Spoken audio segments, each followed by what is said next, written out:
ऐसा हालत हो गया था। तो आइए प्रार्थना करते हैं और भागवत में प्रवेश करते हैं। ओम नमो भगवते वासुदेवाय। ओम नमो भगवते वासुदेवाय। ओम नमो भगवते वासुदेवाय। नारायणं नमस्कृत्य नरं चैव नरोत्तमं देवीं सरस्वतीं व्यासं ततो जयमुदीरयेत्। नष्टप्रायेषु भद्रेषु नित्यं भागवत सेवया भगवती उत्तम श्लोके भक्तिर्भवति नैष्टिकी। कृष्णाय वासुदेवाय देवकी नंदनाय च नंदगोपकुमाराय गोविंदाय नमो नमः। हरे कृष्णा कृष्णा कृष्णा हरे हरे, हरे राम राम राम हरे हरे। ओम अज्ञानतिमिरन्धस्य ज्ञानाञ्जनशलाकया चक्षुरुन्मिलितं येन तस्मै श्रीगुरुवे नमः। नमां विष्णुपदाय कृष्णप्रेष्ठाय भूतले श्रीमते भक्तिवेदान्त स्वामिनिति नाम्ने नमस्ते सरस्वती देवे गौरवाणी प्रचारिणे निर्विशेष शून्यवादी पाश्चात्य देशतारिणे। जय श्री कृष्ण चैतन्य प्रभु नित्यानंद श्री अद्वैत गदाधर शिवासादि गौर भक्त वृंद। हरे कृष्णा कृष्णा कृष्णा हरे हरे, हरे राम राम राम हरे हरे कृष्णा। तो अभी हमने देखा कि परीक्षित महाराज ने कैसे सरस्वती के तट पे धर्म को मिले और भूमाता को मिले, और उनके गाय और बैल के स्वरूप में जो उनको कठिनाइयां थी उसके बारे में उनसे चर्चा की, कारण पूछा, उस कारण के बाद कली को उचित दंड दिया। हाँ, उसके लिए ये ऐसा दंड दिया कि जो गलती करेगा उसी को कली जाके परेशान कर पाएगा, जो धर्म को छोड़ देगा उसी को कलयुग जाके परेशान कर सकता है, नहीं तो नहीं कर सकता है। तो ऐसा दंड भी दे दिया उसको। उसको कह दिया कि जहां चार नियम टूटते हैं वहां जाके रहो, क्योंकि फिर ऐसे लोगों को दंड देना भी उचित है ना, बहुत जरूरी है। तो और जो नहीं, उसके बाद वो बोला लेकिन आपके राज में तो ये सब होता नहीं। तो बोले ठीक है, जहाँ सोना स्टॉक करके रखा गया हो वहां पे जाके आप वास कर सकते हो, क्योंकि कोई भी चीज जब आप स्टॉक करते हो तो जहरीला हो जाता है। जैसे आप एक पानी ले लो एक बॉटल में और उसको 1 महीना छोड़ दो, वो स्टॉक्ड वाटर है ना, हिल नहीं रहा है, वो जहर हो जाता है। इसलिए जो हम लोग को डैम में पानी आता है वो स्टॉक्ड वाटर होता है। नदी का जो बहता पानी है, ऐसे कहते हैं बहता पानी और फिरता साधु निर्मल होते हैं। अगर साधु भी एक जगह स्टक हो जाए तो फिर वो जो है वो जहरीला हो सकता है। इसलिए साधु को आसक्ति नहीं रखना चाहिए और फिरती पे रहना चाहिए। इसलिए हमारे गुरुकुल के बच्चों को भी घुमाते रहते हैं हम। क्या है, अच्छा है ना। तो ये शास्त्रों का मत है। तो यहाँ पे जब परीक्षित महाराज ने लास्ट में उनको दंड दे दिया, उचित दंड दे दिया, तो यहाँ पे जो नैमिषारण्य में सूत गोस्वामी थे उन्होंने कहा कि इनके वजह से भागवत जो है वो सुखदेव गोस्वामी ने इनको कहा, तो आज मैं आपको कह पा रहा हूँ। और इनके इस फियर के वजह से, इनके इतने अच्छे शासन की वजह से ये हजारों साल चलने वाला भी जो यज्ञ है ये संभव हुआ है। तो फिर अब जो, क्योंकि उन्होंने इनका इनके बारे, अब देखिए धर्म के बारे में हो गया, गौ माता के बारे में हो गया, परंतु जो इतना कड़ा शासक है, धर्म परायण व्यक्ति है, नारायण परायण व्यक्ति है, उसके बारे में भी कुछ जानना चाहिए। तो वापिस उनके जन्म के बारे में थोड़ा सा सूत गोस्वामी बताने वाले हैं। तो आइए हम लोग पढ़ते हैं। पहला श्लोक है 18वें अध्याय का। सूत उवाच। ठीक है, आज हमारे सामने ऑडियंस है इसलिए मेरे पीछे रिपीट करेंगे। यो वै द्रोण्यस्त्र विप्लुष्टो न मातु उदरे मृतः अनुग्रहान् भगवतः कृष्णस्यान् अद्भुत अकर्मणः। अब मैं बोलूंगा। श्री सूत Goswami said, due to the mercy of the personality of Godhead, Shri Krishna, who acts wonderfully, Maharaj Parikshit, though struck by the weapon of son of Drona in his mother's womb, could not be burned. तो ये कह रहे हैं यहाँ पे कि परीक्षित महाराज इतने इतना उनके भगवान का उनके ऊपर ध्यान था। वो कह रहे हैं कि, और भगवान इतने दयालु हैं कि इतने सटीक तरीके से उन्होंने परीक्षित को बचाया, क्योंकि परीक्षित पे ब्रह्मास्त्र छोड़ा गया था, आप सबको पता है। वो आखिरी वारिस थे पांडवों के, जो बचे थे। तो अश्वत्थामा द्वेष के कारण पगला गया। इतना बड़ा ब्राह्मण का बेटा होते हुए, इतने सारे शास्त्रों को पढ़ने के बावजूद, इतने सारे मतलब कलाओं का, विद्याओं का निपुणता होने के बावजूद, जब द्वेष आता है ना, तो आदमी दूसरे आदमी को जलाने के लिए निकल जाता है। वो कुछ भी जला सकता है, कुछ भी कर सकता है। तो इससे पता चलता है अश्वत्थामा इतना सब द्रोणाचार्य का पुत्र है, फिर भी देखो ये विचारधारा कैसी है। अपनी गलती को स्वीकार ही नहीं कर पा रहा कि मैं कहीं ना कहीं दुर्योधन के लालच में अधर्म का पक्ष लिया था, और अब दोस्ती के वादे के नाम पे आप अपने जलन को बढ़ा रहे हो। एक्चुअली द्वेष आपको है, लेकिन आप द्वेषी नहीं दिखना चाहते, इसलिए आप दिखा रहे हो कि नहीं, मैं मेरे दोस्ती के कारण, यारी है ईमान मेरा, यार मेरी जिंदगी नहीं, यारी है, ईमान है, यार जिंदगी है, नो प्रॉब्लम। लेकिन इसका मतलब ये नहीं है कि तुम किसी और को जला दो, मार दो। तो यहां उन्होंने देखा परीक्षित आखिरी बच्चा, पहले तो 5 बच्चों को रात में जाके मार दिया। ये कायरता का लक्षण है। बच्चों को कौन मारता है रात में? वो द्रौपदी के 5 पुत्र को जाके मार दिया उसने। हाँ? कायरता के लक्षण है। मतलब एक तो अपने लेवल से भी नीचे आ गया। अब रहा नहीं गया तो परीक्षित जो भी है उसके नाम से ब्रह्मास्त्र मार दिया, क्योंकि उसके पिताजी द्रोणाचार्य ने दोनों को सिखाया था, 2 लोगों को ही सिखाया था। एक अर्जुन को सिखाया था क्योंकि वो क्वालिफाइड थे, और एक अश्वत्थामा को सिखाया क्योंकि अपना बेटा है, उसको मालूम होना चाहिए। तो बस यही जो परिवारवाद है वो चालू हो गया। इस भाई साहब ने उसका गलत इस्तेमाल पहले किया। कभी कभी देखो कोई मंत्री संतरी रहते हैं, उनकी इच्छा ये रहती है कि मेरा बेटा भी मंत्री बन जाए। उनको पता रहता है सिस्टम बहुत आसान है, 10 लोग उल्लू बनाना है, अपने बेटे को सेट कर देने धंधे में।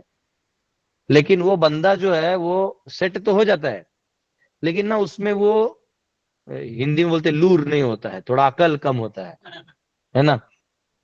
उसको वो समझ में नहीं आता है करना क्या है, तो अपना जिसको इसको लूटो, उसको तकलीफ दो, इसी में लगा रहता है।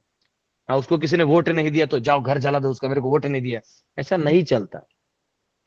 आपको कोई चुने ना चुने, आपको सीजनड होना है। आपका जो राजनीतिक व्यक्ति होते हैं ना, वो ये सब छोटे मोटे चीजों को नहीं देखता। वो आगे देखता है कि जो समाज का सेवा के लिए मैं राजनीति में आया हूँ, क्या वो हो रहा है, नहीं हो रहा है। वो हो रहा है तो सब ओके, वो नहीं हो रहा है तो फिर भी वहां बैठ के कोई फायदा नहीं। वो ये देखता है कि मुझसे भी उचित कोई है तो उसे मौका दिया जाए, क्योंकि वो ज्यादा अच्छा सेवा कर सकता है। तो ये हो गया सेवा का भाव। हाँ, ये हो गया सेवा का भाव। लेकिन अगर आप राजनीति में हैं और आपका सिर्फ भोगवादी है, बाप का दिया हुआ विरासत है, तो फिर कुछ नहीं, बाल ऐसे लहराते हुए 2-3 पोस्टर, हाँ हाँ हमने वो किया, हो गया आज जब मंत्री परिषद में बुलाते हैं उसको कुछ बोलने के लिए, तो उसको पता ही नहीं होता क्या बोलना है, तो उसको कोई लिख के देता है कि ये इस बार चिल्लाना। और ओपोजिशन को बोलते देखो ये लड़का अभी भी राजनीति में है, इसको चिल्लाने देना, आप लोग बीच में मत अटैक करना इसको। तो चिल्लाता है माननीय महोदय, बाकी लोग बोलते हैं हाँ, बोल बोल, तेरे बाप ने पैसा भेज दिया। तो ऐसा आदमी समाज का क्या सेवा करेगा? हाँ?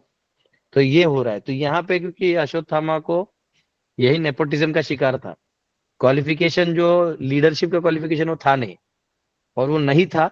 और उसका कारण ये था कि उसका फादर भी आसक्त थे, द्रोणाचार्य भी आसक्त थे, ये उनका भी गलती है। एक ब्राह्मण और गुरु को आसक्त नहीं होना चाहिए। तो उन्होंने इसी मुद्दे पे मेरे को फादर ने बोला था गुरुकुल खोलना। फादर ने पूछा था कि द्रोणाचार्य का क्या गलती था। मैंने बोला वो अश्वत्थामा से आसक्त था। बोले उसने जो हस्तिनापुर का नमक खा के उसने गुरुकुल खोला ना, वहीं वो फंस गया। अगर उनका सैलरी नहीं लिया होता तो आज वो दुर्योधन को उधर ही, जहां उसने द्रौपदी को हाथ लगाया था, वहीं उसको 2 थप्पड़ जड़ देता। तो बोले गुरु को किसी का सैलरी नहीं लेना चाहिए।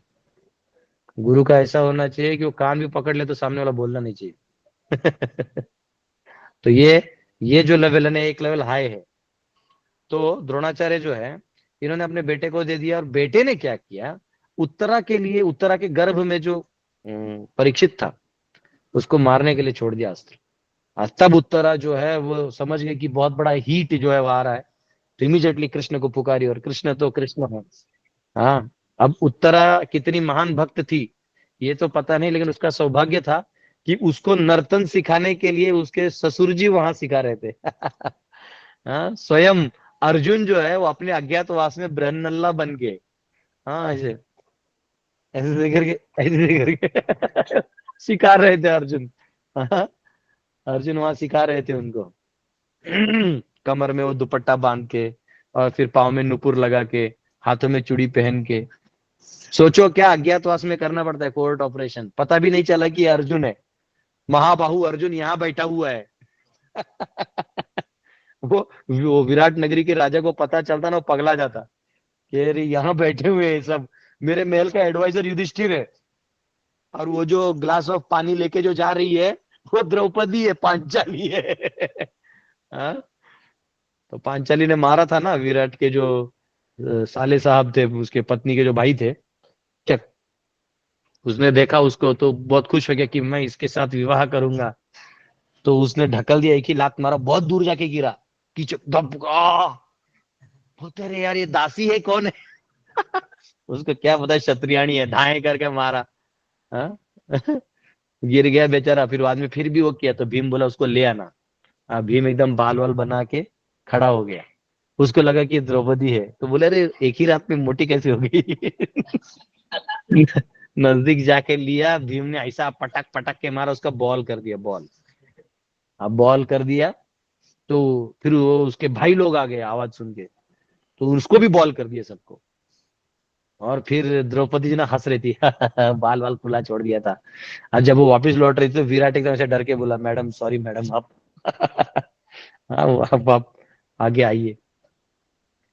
तो ये जो क्या नाम है इसका, इसने परीक्षित को मारने के लिए जो किया, तो भगवान इमीडिएटली अंदर चले गए और ऐसे उसको कवरिंग दे दिया कि वो अंदर आ ही नहीं पाया हीट। तो यहाँ जो सूत गोस्वामी और जो अन्य हमारे भक्त हैं जो वहां बैठे हुए ऋषि मुनि हैं जो यहाँ कथा सुनने के लिए आए हैं, याद रखिएगा ऋषि मुनि जो है ना ये भक्त, अगर आपको जीवन में भक्ति करना है तो कृपया करके अपनी परिस्थिति का तो बिल्कुल विचार ना करें। कई बार हम लोग भागवत सुनते हैं और अपना ही रोना धोना करते हैं कि मैं गरीब हूं, मुझे बेटा नहीं है, मुझे एक आंख में दिखाई नहीं दे रहा, मुझे एक कान से सुनाई नहीं दे रहा, मेरा कमर में दर्द है, पैसा कम है, अरे मैं कहाँ फंस गया, मुझे इन्होंने लूट लिया। ये सब आपके कर्मों से जो हुआ उसको हो जाने दो, चले जाने दो, खत्म। भक्ति यानी जब भागवत स्पेशली आप पढ़ते हैं तो इस देह बुद्धि से बाहर आना चाहिए। हमको ये सोचना चाहिए कि मैं तो परम भगवान का अंश हूं और ये भागवत मुझे उनके पास लेके जाएगा। ये सारी जो काल्पनिक समस्याएं हैं, भगवान की कल्पना में जी रहे ना हम लोग योग निद्रा में, ये हट जाएंगे। हमारे लिए वस्तु स्थिति है और हमारी कल्पना है, लेकिन भगवान की कल्पना में हम हैं। तो हमें जो है ना इन कल्पना से भगवान से संबंध जोड़ लेना है। तो हम जैसे भी हैं, 5 बच्चे हो, 2 ही बच्चे हो, एक ही बच्चा हो, नहीं हो 10 करोड़ हो, 10,000 करोड़ हो, 10 ही रुपया हो, क्या पता इस कथा के बाद खाने को मिले ना मिले, कोई दिक्कत नहीं, लेकिन अभी मुझे केवल और केवल भगवान का श्रवण करना है और भगवान के बारे में जानना है। ऐसे ही लोग ऋषि मुनि बन के जाते थे, ऐसे ही लोग ऋषि मुनि की तरह जाते थे और घर छोड़ देते थे, घर का त्याग। पहले ऐसा नहीं था, आजकल तो ऐसा है कि आदमी घर छोड़ के जाता है, आश्रम अच्छा नहीं लगा तो घर पे वापस फोन करता है, हेलो मम्मी, ए आश्रम कुछ ठीक नहीं, मैं आ रहा हूँ वापिस। पहले ऐसा नहीं होता था, घर वाले आरती उतार के भेज देते थे, अब जा ही रहे तो ये ले ला आखिरी आरती। बीबी रोती थी कि आपको मैंने क्या कमी की, आप जा रहे, वो जाता है लेकिन निकल जाता है तो वापिस नहीं आता है। क्योंकि एक तो वो चल के जाता है, तभी गाड़ियां वाड़ी हेलीकॉप्टर था, नहीं तो चल के जाता था हिमालय में। एक बार वो हिमालय के पहाड़ियों से उतरते उतरते उसका क्या हाल होता है उसको खुद मालूम होगा। हाँ, तो काहे को आएगा इतना दूर। अब पहले गूगल मैप था नहीं, थोड़ा भी लेफ्ट राइट हो गया तो 200 किलोमीटर चल के आप वहां चले जाओगे, बाद में क्या बोलेंगे इधर से नहीं उधर से ही था। तो पहले कोई घर से निकल गया तो निकल गया। तो साधुगण जो है ना वो जब जाते थे तो अटेंटिवली सुनते थे, क्योंकि उनका जीवन का यही मात्र लक्ष्य होता था। तो वो पूरा ध्यान देते थे, हर चीज गुरुजनों से पूछते थे। तो यहाँ पे परीक्षित महाराज का जो ये स्थिति देखा कि ऐसे राजा हैं, वाह, तो उनको अपने आप एक इच्छा हुआ कि कुछ और उनके बारे में भी बताइए। तो इसलिए अब ये यहाँ से बोलने लगे। इन वो समझ गए सूत गोस्वामी के लोग जानना चाहते, तो परीक्षित का जो बचाव है तो यहाँ पे बता रहे हैं कि कृष्ण ने क्या किया उन्हें उनके गर्भ में ही बचाया। आइए दूसरा श्लोक देखते हैं, श्लोक क्रमांक 2। ब्रह्मकोपोत्थिताद्यस्तु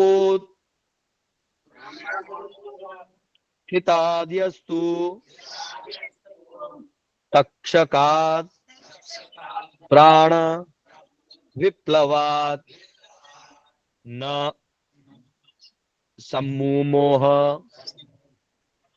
उरुभयान् Bhagwati अर्पिताशयः। Furthermore, Maharaj Parikshit was always consciously surrendered to the personality of Godhead, and therefore he was neither afraid nor overwhelmed by fear due to snake bird, which was to bite him because of fury of a Brahmana boy. तो कह रहे हैं ऊपर से महाराज परीक्षित भगवान को पूरी तरह कॉन्शियसली सरेंडर्ड, यानी पूरी तरह सचेत रूप से वो समर्पित थे। उनका हर कार्य केवल भगवत प्रत्यर्थ था, एकदम सजग रूप से, consciously. And therefore he was neither afraid, इसलिए वो किसी से डरते नहीं थे, और नॉर ओवरवेल्ड विद फियर, या भय से अब क्या होगा, उनको डर नहीं था कि अब मुझे जो तक्षक स्नेक बर्ड है, वो स्नेक बर्ड था, देखो, यानी सांप भी था और बर्ड भी था, वो जो दिखाते हैं ना गेम ऑफ थ्रोन्स वगैरह में, बड़ा बड़ा जो आता है, वैसा था। Which was to bite him because of fury of a Brahmin boy. हाँ, कि एक ब्राह्मण के बच्चे ने जो श्राप दे दिया था गुस्से से, उसके वजह से जो होने वाला था, उसका भी उनको डर नहीं था। अब मर नहीं तो डर कशाला, मरने वाला ही नहीं हूं मैं तो डर क्या का। वो जानते थे मैं आत्मा हूं, आत्मा कभी मरता ही नहीं है, तो डरना किससे, हम डरते क्यों हैं, इस शरीर को बचाने के लिए। अरे ऐसा हो जाएगा तो शरीर, आत्मा के स्थिति पे शरीर का लेना देना ही नहीं है, लेकिन हमने हमारा जीवन कल्टीवेट नहीं किया ना, तो हम इस डर से ही जिएंगे। हमें हमारा जीवन आत्मा के स्तर पे कल्टीवेट करना चाहिए, तो अपने आप ही डर चला जाएगा। और ये कब कल्टीवेट होगा, जब हम भगवान से अपना संबंध जोड़ने में काम करने लगेंगे या भक्ति मार्ग में जुड़ जाएंगे, तो अपने आप हो जाएगा। जैसे यहाँ परीक्षित को देखिए, यहाँ पे कहा गया है कि वो सरेंडर्ड थे। प्रभुपाद परपोर्ट में लिखते हैं नारायण परायण। वो क्या थे, नारायण परायण थे, यानी जो भगवान नारायण के सिवाय और किसी का ध्यान ही नहीं करते, हर कार्य वो भगवान नारायण के प्रीत्यर्थ से करते हैं। हम लोग करते ना, हर कोई अनुष्ठान करते तो उसके अंत में बोलते हैं, क्या बोलते हैं, हाँ, कायेन वाचा मनसेन्द्रियैर्वा बुद्ध्यात्मना वा प्रकृति स्वभावात् यद्यत् करोमि सकलम परस्मै नारायणायेति समर्पयामि। ये मैं किसको समर्पण कर रहा हूं, नारायण भगवान को मैं अंत में समर्पण कर रहा हूं। तो एक होता है कि चलो अनुष्ठान करना है, कोई और मकसद है, उसमें अपना नारायण को देना ही है तो दे दो। एक है कि केवल नारायण के लिए ही कर रहा हूं। ये दोनों भी कार्य दिखने में एक जैसे दिखेंगे, परंतु दोनों का परिणाम अलग होगा, दोनों का परिणाम अलग होगा। एक में अनकॉन्शियसली किया जा रहा है तो उसका फल जो है वो आपके अंदर अनकॉन्शियस वाले पार्ट में जाएगा, लेकिन जब आप कॉन्शियसली करेंगे, यानी सजग रूप से करेंगे, तो उसका परिणाम भी सजग रूप से आएगा। तो ये होता है नारायण परायण, जो नारायण का भक्त है। तो यहाँ पे कहा गया है कि ऐसा व्यक्ति, प्रभुपाद जी बोलते हैं कि ना उसको नरक की पड़ी होती है, ना उसको स्वर्ग की पड़ी होती है। जो भौतिकवादी है वो कभी कभी सोचता है कि मैं स्वर्ग चला जाऊं, आहा भोग करूं, आप सराय वहां नाचे, आहा नाचो, फिर वहां उन्होंने गुलाब का रोज पेटल्स का सुगंध आएगा, ये आएगा वो आएगा, वो यही सोचता है। और जो नरक में जाने से डरता है लोग कि अरे बाप वहां बहुत तेल में फ्राई कर देंगे, भक्त को इन दोनों से कोई लेना देना नहीं, क्योंकि जीवन ही उसने भगवान को समर्पित कर दिया है। वो बोलता है अगर प्रभु बोलेंगे नरक में चलो तो हम चलेंगे।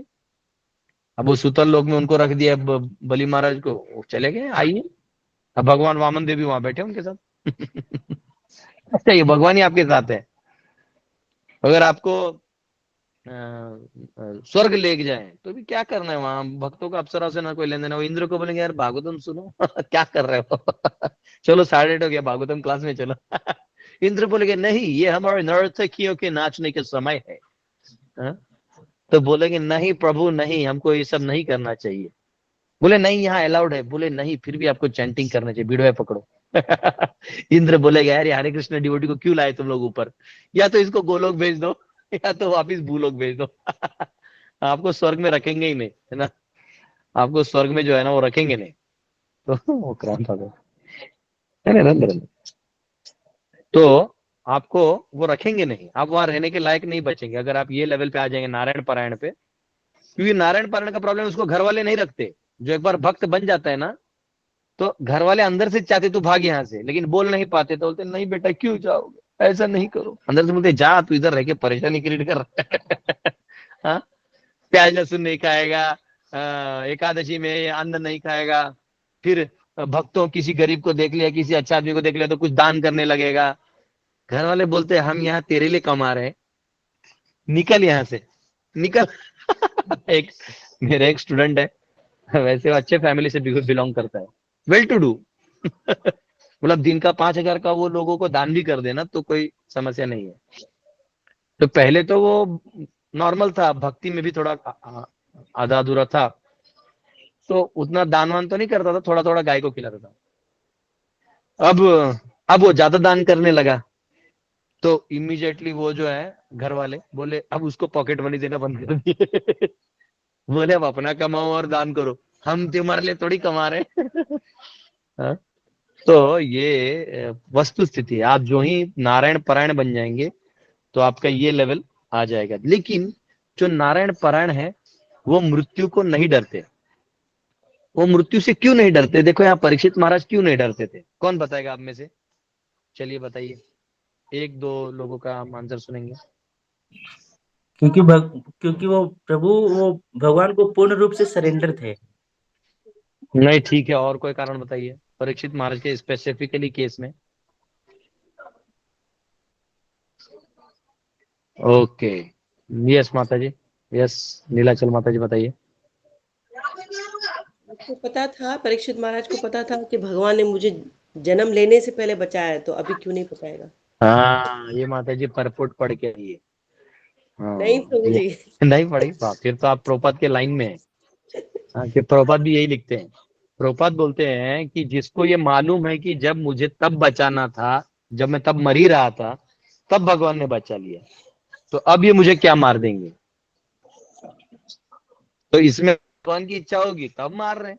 तो भगवान की इच्छा बचाना था, मैं बच गया, भगवान की इच्छा थी ले जाना, आपको आपके जब ले जाए तब ले जाए। मारो भी तो राखो भी, वो इच्छा तो हार। हाँ, मारो भी राखो भी जो इच्छा तो हार, वाह। तो यहाँ कह गए कि अगर ये मृत्यु भी आए तो भी भगवान नारायण ने ही भेजा है, ऐसा समझ के उसको महाप्रसाद के रूप में स्वीकार किया जाएगा। ठीक है, तीसरा श्लोक लेते हैं। उत्सृज्य सर्वतः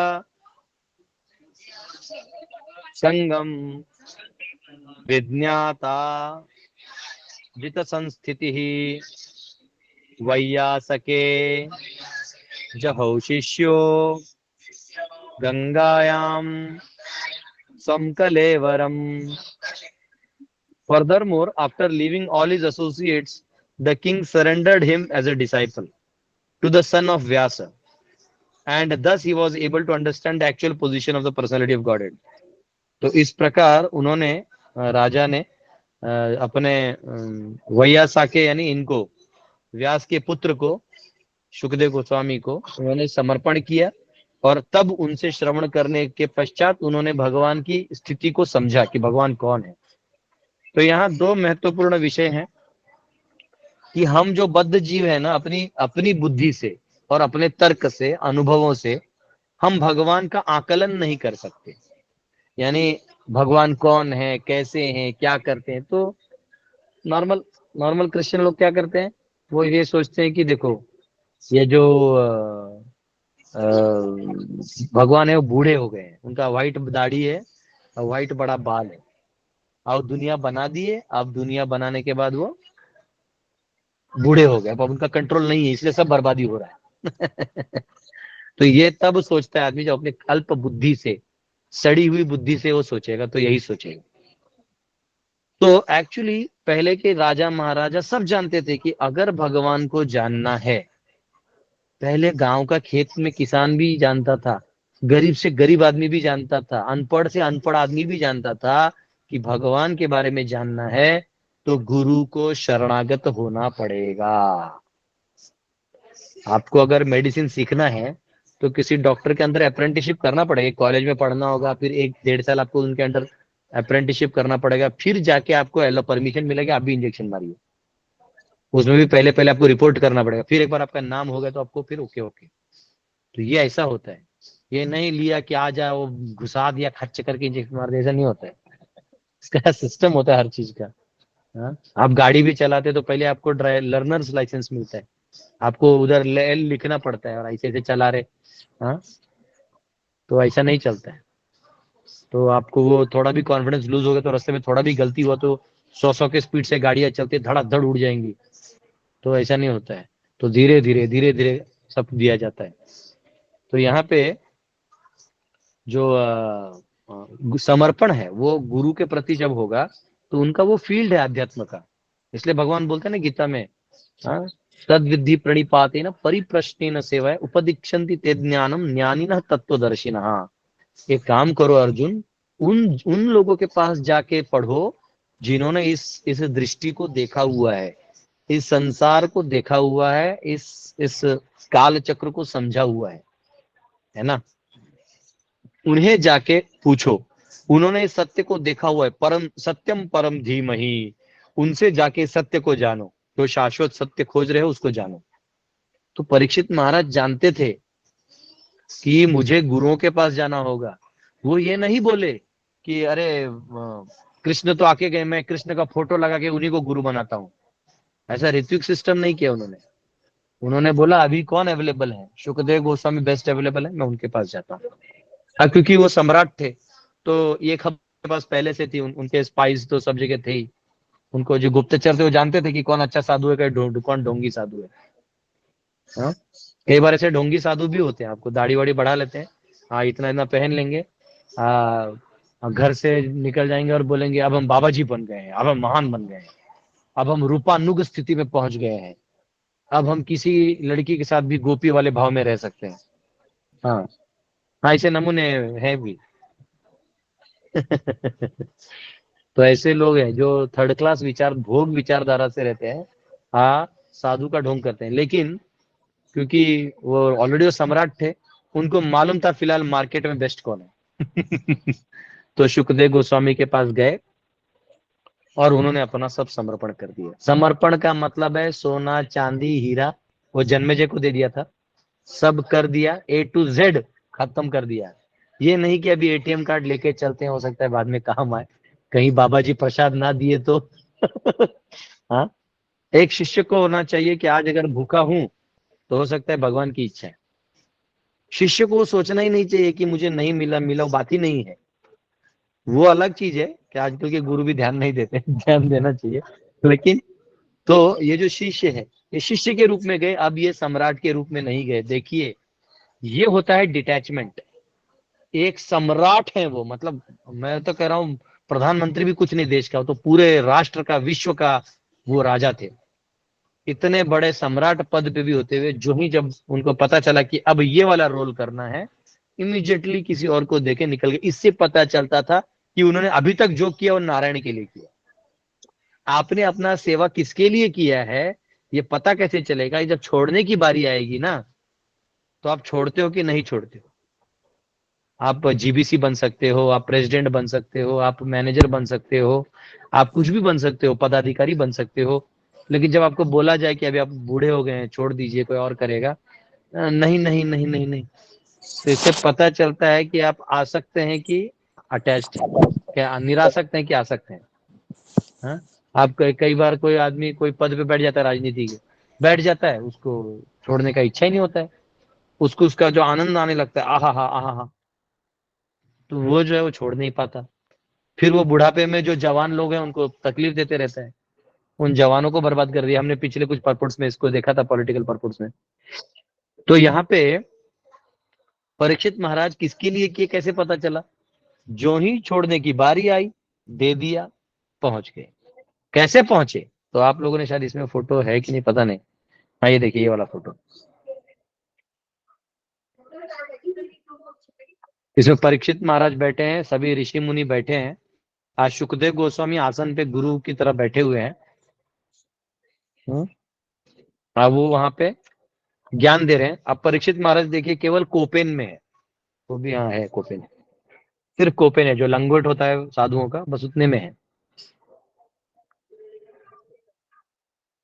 हमको कोपेन में डाल दिया तो हो गया, तो फेसबुक में सबसे वायरल हो जाएगा, इंस्टाग्राम में इंस्टाग्राम में सबसे वायरल आदमी, द मोस्ट वायरल वीडियो आता है ना, रोज एक नोटिफिकेशन आता है कि आज सबसे ज्यादा वॉच किया हुआ जो रील है वो ये है। तो पता चला ऐसे तो कोई नाम कमाया नहीं, कोपेन में बोले इंस्टाग्राम फेमस हो गया। हाँ? तो तो यहाँ पे परीक्षित महाराज ने सब कुछ छोड़ दिया और वहां छोड़ के वो सीधा शिष्य के रूप में गए और सुखदेव गोस्वामी को रिक्वेस्ट किए कि मुझे ये सब बताइए, जो हमने सवाल देखे थे ना पहले 6 सवाल, कि कहाँ कृष्ण बलराम क्यों आए थे, कौन है ये, संसार का क्या मकसद है, जीवन का क्या मकसद है। हालांकि ये सब ज्ञान उनको अंदर गुरु लोगों ने दिया होगा, जो अंदर राजगुरु थे, लेकिन जब आदमी तीव्रता में रहता है ना, तो अलग अंदर जाता है। और उनके पास 7 ही दिन थे और उस पूरे 7 दिन में उन्होंने पूरा सब समझ लिया, एक एक चीज पूछा उन्होंने। और सुखदेव गोस्वामी जैसे गुरु हो तो और क्या चाहिए। तो यहाँ पे वो फॉर्चून बताया जा रहा है कि एक नारायण के जो भक्त हैं या जो भगवान के जो भक्त हैं, उनको कोई भी तकलीफ नहीं है, क्योंकि उनको चिंता ही किसी चीज की नहीं है। हाँ, कहते हैं कृष्णदास बिंदास, माया का दास सदा उदास।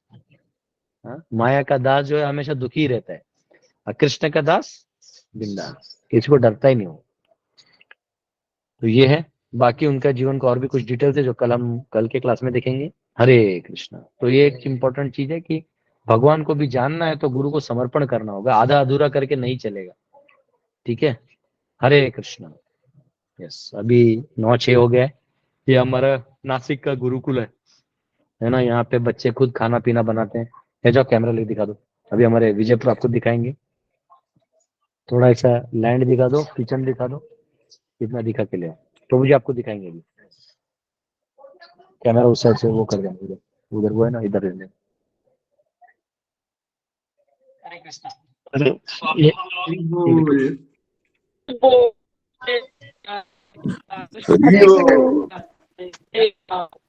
हरे कृष्णा। अभी हम लोग ये हमारा टेम्पल हॉल है और ये मंदिर है,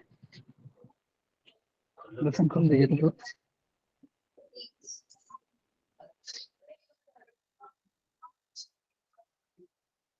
इसी में मंगल आरती होता है। और ये बच्चे जैसे ही बाहर निकलते हैं तो ये अपना स्पेस है, ओपन स्पेस, यहाँ पे बच्चे खेलते हैं। और यहाँ पे हमारा प्लानिंग, अभी गोबर से नींव देंगे, इसको पूरा सुंदर करेंगे। और ये दूसरा रूम है, ये बच्चों का रहने का रूम है।